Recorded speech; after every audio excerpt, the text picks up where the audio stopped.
Welcome to WTHA's award-winning Sportsbeat. Tonight's show is brought to you by 5-Star Mitsubishi. Here are your hosts, Jack Washer and Jordan Tracy. Hey, and welcome into Sportsbeat Plus. I'm Jack Washer. That is Jordan Tracy. Hello. We're going to clean up some things that we made some boo-boos. We made some boo-boos in the show. Now, it is a team. I need to make some phone calls. We do need to make some phone calls. Not to any of you at home, but we'll get into that later. We'll get into that Nonetheless, later. Altoona, they were coming into tonight off an incredible upset win over State College. An amazing game. And they had some magic left over. They did have some magic left over. Altoona looking to keep the magic going against the Williamsport Millionaires tonight. First possession for Altoona. Marcus Day gives it to Ethan Stoop, who with a big hole punches it in. Mountain Lions up 7-0. Later, it's Day throwing up a beautiful touch pass to Tyree Green, who beats his man for a 27-yard score. Mountain Lions go up 14-0 at halftime, looking to finish the job. Second half, Millionaires threatening to score when Dallas Grice has his pass picked in the end zone by Kyle Pheasant. He kneels down for the touchback. Then on offense, it's Day again with a touch pass, this time to Pheasant, who holds on, setting up for Altoona now. And this QB sneak for the score. They're up 21-0. But back comes Williamsport. Grice breaks outside, puts on a move, and he is juking his way into the end zone. Minutes later, Millionaires again, cash with Nasir Hennigan, who rumbles in for the score. It's now a one-touchdown game. Altoona would then fumble in their own territory, and Williamsburg is in business to tie. But Eddie Franklin coming up with a pick. He's going to go all the way. 94 yards on the pick six. That was the nail in the coffin. Mountain Lions beat Williamsport 29-14. Here's the big Eddie Jackson with his reaction. I saw that ball, my heart dropped, and when that happened, I know how to make a play because it meant a lot to the team, and we really needed that play. And, we had to make something happen. I can't even talk right now. I'm so excited. I don't know. It's a good feeling because we can prove people wrong, and we're doing what we're supposed to do. Do your job, and good things are going to happen. And we're backed up again, backs against the wall, and he just made a play. And it's just been a long time coming, and I could not be happier for him in the position and took the ball down the field and scored. I could not be prouder. We're goofy. We say, are you going to be ready to answer the phone? And there were definitely a lot of phones ringing tonight, and our kids stepped up and made some big plays. Big play by Eddie Franklin there. Big play. All right, we go to District 6 Class 2A semis. Richland taking on Bellwood Annis. First quarter, Rams on the move. Kelvin Stahl takes it himself. He's in from 12 yards out as the visitors took a 7-0 lead. He's safe, by the way. Brandon Bailey, he had a field day on the sideline. We'll get back to that in a little bit. Stahl this time through the air, finding Sam Penna down the seam. It's 15-0 Rams after a 2-point conversion. Now, a big story tonight, Jordan, was Richland's defense stifling the high-powered Blue Devil rushing attack. And, well, when you do that well, he might look angry, but, Brandon Bailey. He's excited. Let's go. He's very excited. Third quarter, Rams put it out of reach. Griff LaRue on the jet sweep as the Rams blank Bellwood 29-0. They advance to the district championship game next week. They'll take on the winner of Cambria Heights and Marion Center. Let's take a look now at some other scores in the area. Purchase Line coming out on top over Penns Manor 22-14. They're going to play the winner of Bishop Guilfoyle and Conemaugh Valley, who play tomorrow. Now, we had a tough time picking the game of the week. It's not easy. It's not an easy job. Because they say sequels aren't as good as the originals. Right, but we are setting out to prove them wrong. Let's do it. Our game of the week brought to us by Park Home. It's Tussey Mountain. It's Northern Bedford District 5 Class 1A Championship game. The game's at Hollidaysburg, and Tussey's Woo Man, he's got a shirt. He's literally his own hype man. Woo. And he claims that we created him, which is, I'm not going to not take credit for it. Yeah. First possession for Northern Bedford, fourth down. Caden Eversole messes around, gets the tutter as the Panthers go up 6-0. Right before the half, Panthers at it again. Thad Lighty hits Eversole for the 20-yard touchdown as the Panthers led 12-0 at the half.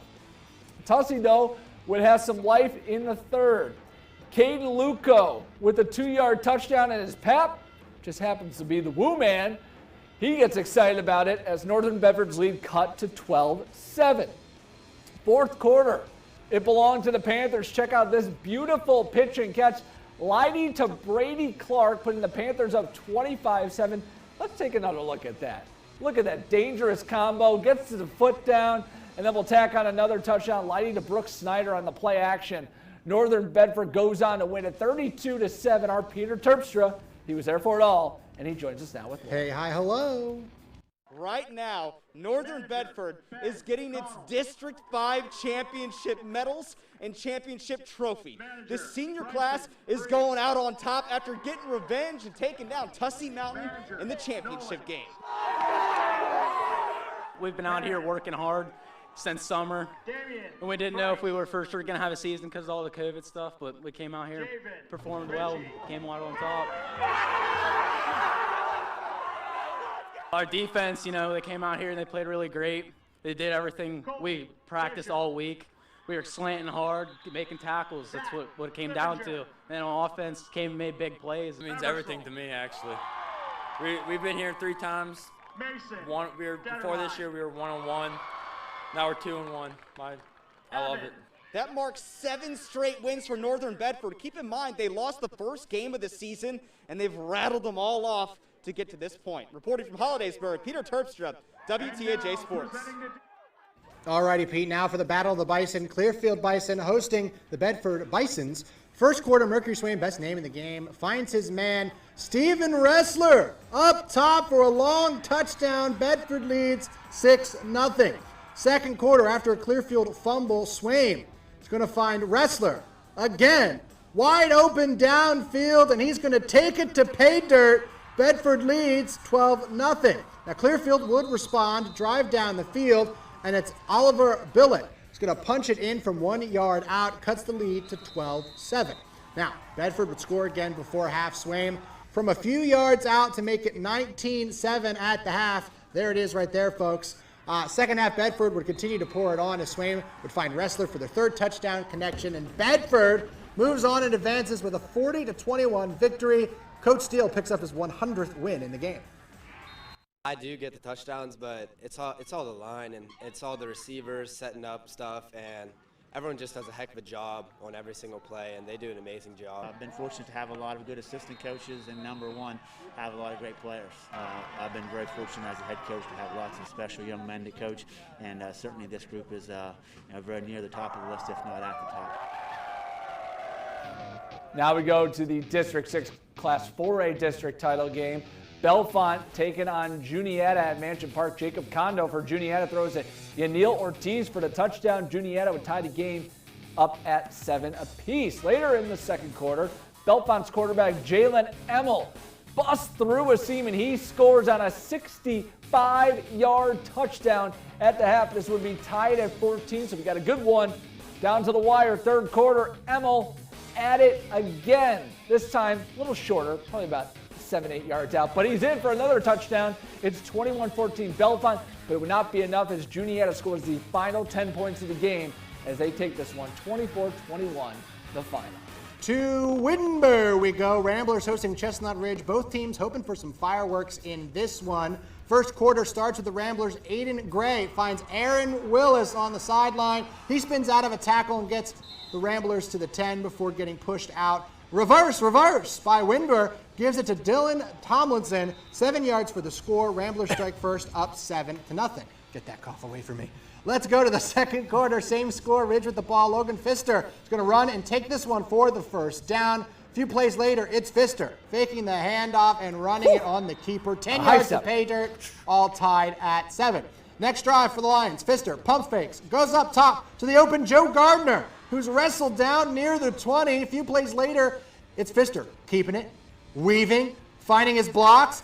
Touchdown, 11 yards for the 14-7 lead. The Lions win themselves a date with Berlin for the district title. Final score, 28-22.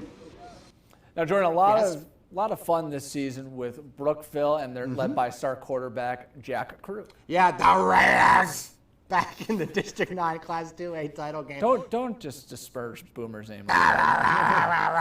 But facing a Carn City who they shut out 44-0 just a month ago. So, they want a little bit of I feel like revenge is kind of a theme of the well, show. Halloween, Yeah. Pick this one up in the second quarter. Carn City up 7-6. It's Jack Krug for the Raiders, hitting Charlie Krug over the middle for 24 yards. 2 plays later, it's Robert Keth, 2 yards for the score. 2-point conversion is good. Brookville up 14-7 at the half. Fast forward to the end of third, Gremlins to Luke Garing, 1 yard for the score. 2-point attempt is no good. Brookville holds a 14-13 lead. Later in the fourth, Brookville forced a punt, but fumble!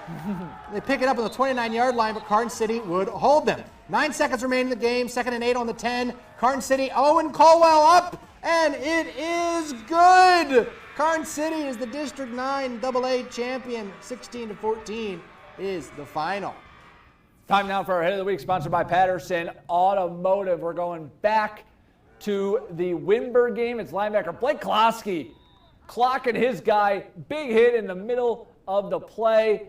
And, well, yeah, that'll do it. That is, Jordan, our Head of the Week. Time now for our standout of the week, brought to us by Sisney and O'Donnell. Woo Man, baby! Dusty Mountain Woo Man is back. He's wearing his Titans Woo Man I don't even shirt. think he needs a Titans. He just needs Woo Man. Just Woo Man. We'll get it. Carry it on forever, wherever Caden goes. He's Caden Luca's grandfather, always showing the Titans some love. All right, time now. Oh, wait, we got underscores to show you. We got Saturday action for you. Central Mountain, Hollidaysburg. That's the District 6 Class 5A title game. Saturday, 1 p.m. at Mansion Park. Central and Tyrone, they'll play the nightcap at Mansion Park. That is Class 3A title game. Cambria Heights taking on Marion Center in the Class 2A semifinals. That'll be at 7 p.m. And Juniata Valley travels to Portage in the District 6 Class 1A quarterfinals. A lot of action tomorrow. Time now for our Drive of the Week, sponsored by Speedy Furniture.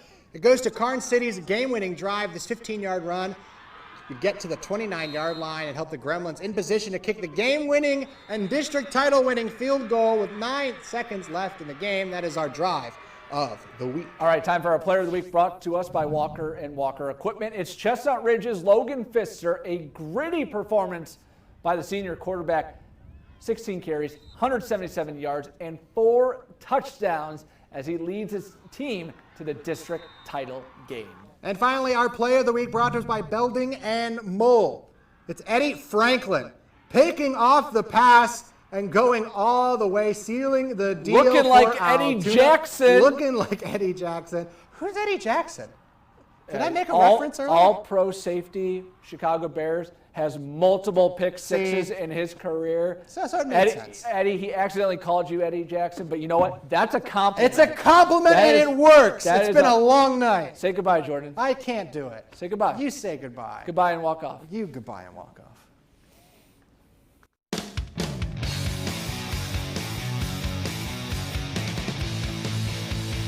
Sportsbeat has been brought to you by 5 Star Mitsubishi. Thanks for watching. Join us again next Friday at 11:10.